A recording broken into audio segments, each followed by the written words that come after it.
బాపట్ల జిల్లా కొరిసపాడు మండలం మేదరమెట్లలోని విద్యుత్ వినియోగదారుల అదాలత్ కార్యక్రమం నిర్వహించారు. ఈ కార్యక్రమంలో సీజీఆర్ఎఫ్ చైర్పర్సన్ విక్టర్ ఇమ్మానియల్ పాల్గొని సమస్యలపై వచ్చిన ప్రజల నుంచి అర్జీలు స్వీకరించారు. వాటిని సంబంధిత అధికారులకు బదలాయించి వెంటనే పరిష్కరించాలని ఆదేశించారు. అనంతరం ఇమ్మానియల్ మాట్లాడుతూ విద్యుత్ సమస్యలు పరిష్కరించడమే లక్ష్యంగా విద్యుత్ అదాలత్ కార్యక్రమాన్ని ప్రతిష్టాత్మకంగా నిర్వహిస్తున్నట్టు చెప్పారు.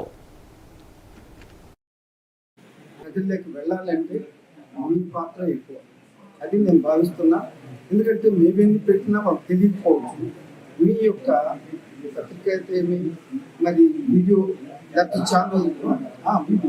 ఛానల్స్ ద్వారా అయితే మరి ఏ యొక్క మోడ్స్ అయినప్పటికీ మీదైతేనే సక్రమంగా అందరికీ చేరుతుందని నేను భావిస్తున్నాను. మా సీజీఆర్ఎఫ్ తరఫున మీకున్నటువంటి ఇక్కడ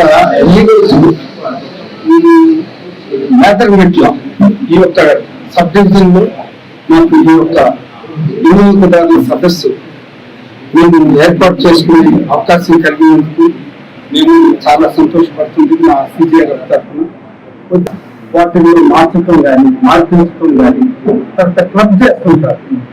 క్లబ్ నాకు ఒకటే చేసి మనం దాఖలు తీసుకున్నా లేదు అయ్యా నువ్వు ముందు తీసుకున్నావు అన్యాయంగా అది ఒక్కటిగానే ముందు తీసేయాలి ఒకటే పెట్టుకోవాలి లేకపోతే ముందు క్లబ్ చేయాలనేది క్లబ్బింగ్ కానీ ఇలాంటి ఇష్యూస్ లో మాకు అంటే ఇంకొక యాక్సిడెంట్ జరుగుతుంది కరెంట్ పట్టుకొని అలాంటివి కూడా ఈ కేసుల్లో కూడా